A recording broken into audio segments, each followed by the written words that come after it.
What's up, guys? So today I will be comparing my old iPhone 4S with my brand new iPhone 5S and vice versa. Just the other day I went to AT&T and I upgraded to the latest iPhone model, the iPhone 5S, and truthfully I am very pleased with the way it has been appearing and the way it works, and it's truthfully overall a wonderful device. Originally, when I first got the iPhone 4S, I signed up with AT&T to get a 2-year contract, paid $199 plus tax, and I had the iPhone 4S for a little over 2 years, and truthfully, it's remained fairly well. It stayed in great condition, and a couple months ago, I updated the software to the new iOS 7, and I did make a review video on that, describing what it was like to have the iOS 7 on an iPhone 4S.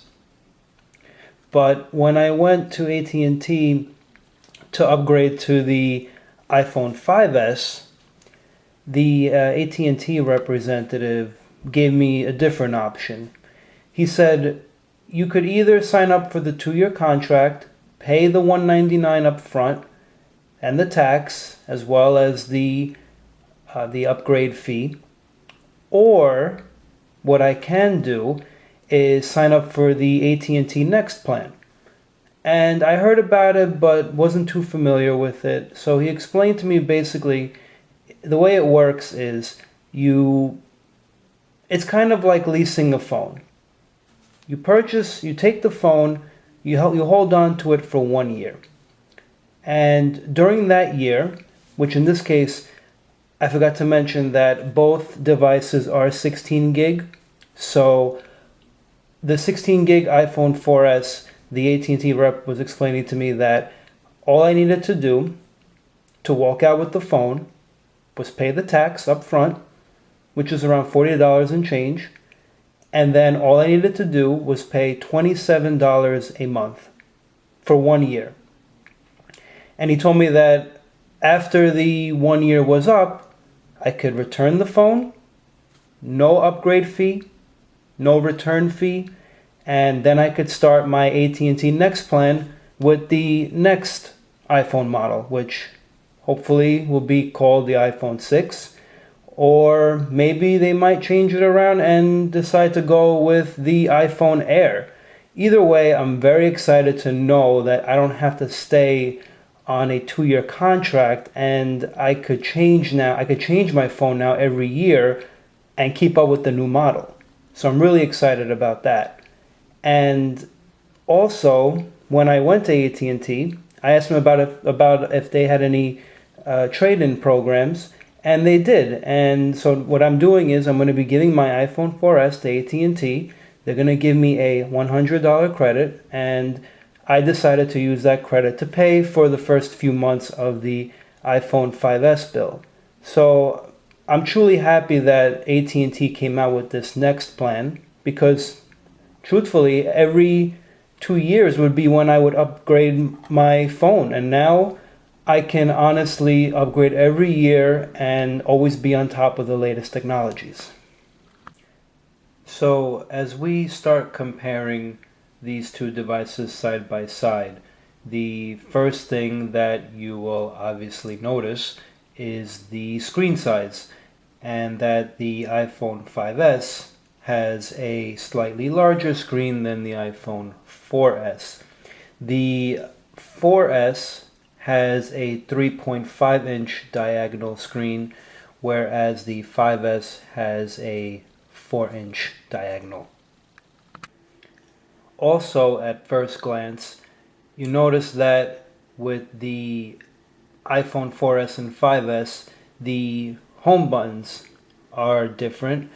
This is just your standard home button that appeared on every iPhone device, iPad, up until the recent 5S, which has the fingerprint sensor home button.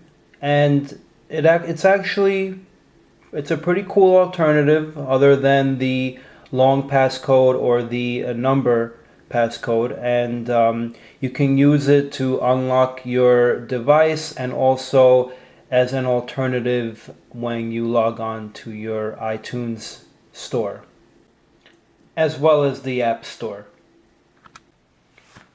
If you look at where the FaceTime cameras are, you notice that on the 5S, the FaceTime camera is more centered, whereas on the 4S it's more towards the side. They really improved on the FaceTime camera, and basically it's 1.2 megapixel, and it also shoots in HD, whereas the FaceTime camera on the 4S does not. As we turn these phones over to their back, we see the noticeable change of how much thinner the 5S is compared to the 4S.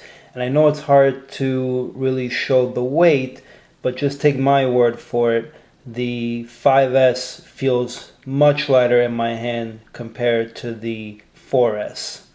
And if we turn both devices completely upside down, you'll see that the 4S just has all black, whereas the 5S came in the space gray color, which I think was my personal favorite. The other two were silver and gold, and of course when the 4S came out, the other option was to get it in white. Now the cameras on both of these devices are both 8 megapixel and they shoot in 1080p. The only difference that you see right as you're looking at these two devices are the flash.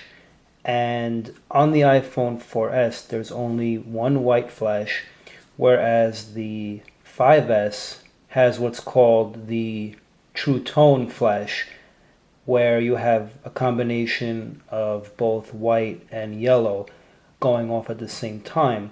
And if you can make out, there's also a microphone now on the back part in between the lens and the flash. Now, going back to the flash, what I like about the True Tone flash is that it makes the objects or the people that you're taking a picture of look more natural in color.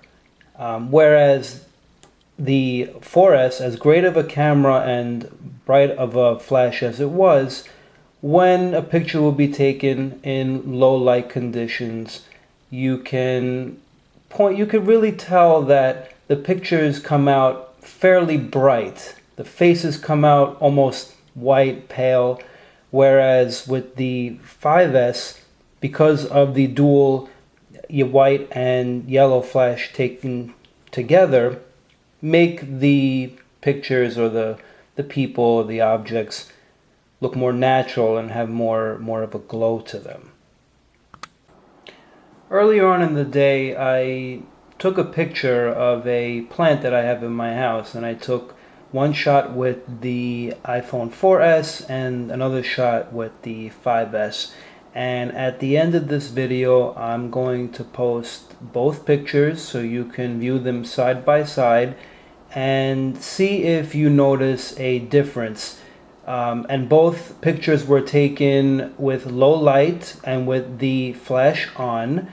So I happened to notice that the picture that was taken by the 4S was basically more brighter than that of the 5S. You be the judge. You tell me what you guys think, if you notice a difference. The background was a white wall, the paint is white. So truthfully, look at that and compare that in both pictures and see if you notice a difference from the shot that was taken with the 5S and compare that with the 4S. I noticed a better quality picture with the 5S camera. So if you guys want, comment, give me your opinion, tell me which one you think is better, which one is worse, if there was any change at all. You guys let me know what you think about that. So now I want to demonstrate the difference in how we unlock these devices. Basically, to start, if we just press once on the home screen, we see that both screens come up, same background, same time, same brightness. So now if you take a look at the 5S, I'm going to unlock it now with the fingerprint reader. And it's as simple as that. Whereas the 4S, you have to basically slide to unlock, enter the number passcode, and you're in.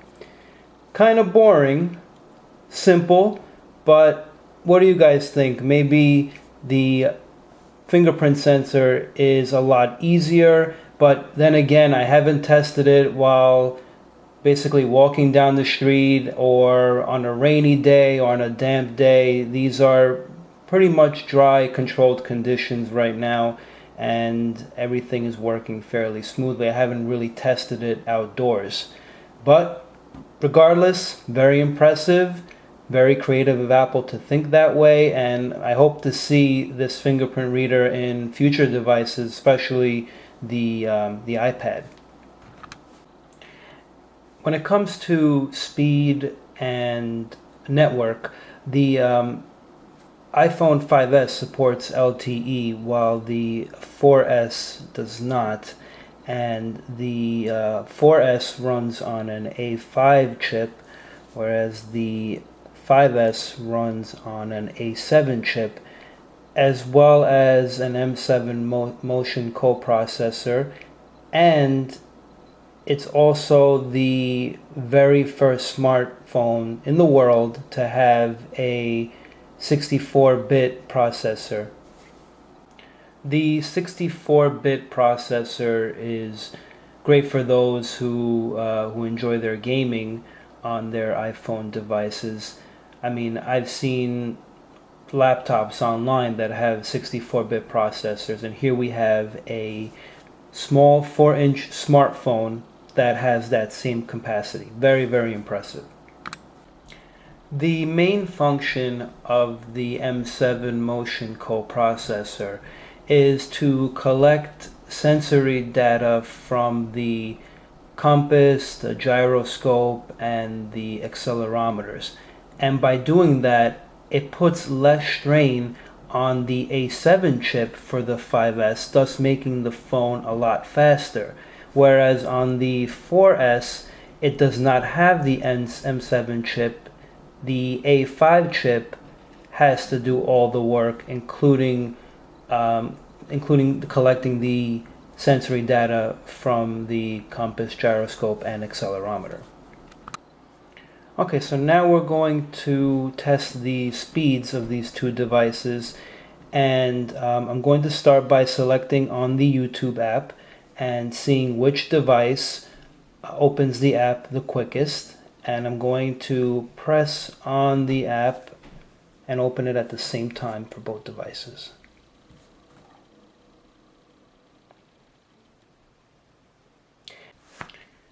And we can clearly see that the 5S is the winner, as the YouTube app opened up quicker on the 5S. But as far as quality of the screen and the picture, it looks very clear and crisp on both devices.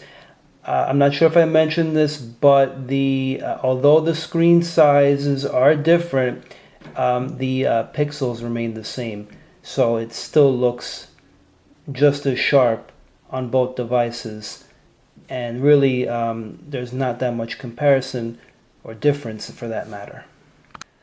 So thanks guys for watching, and I hope that this video was very informative, and I will be making some more videos in the near future. I was just very excited when I got the new iPhone 5S that I really wanted to share what I actually got and compare it with the old model, which really stood by my side for these past 2 years, and I have no regrets. I just feel like at this point it's time for a change, and the phone is sort of worn down. You know, I wanted something more thinner, much more sharp looking, and I love taking pictures. And when I heard about the camera and the flash on the iPhone 5S, I was really impressed, and I really wanted the phone. And like I said, I will show you the sample pictures that I took with these two devices so you can compare side by side. So thanks again, guys.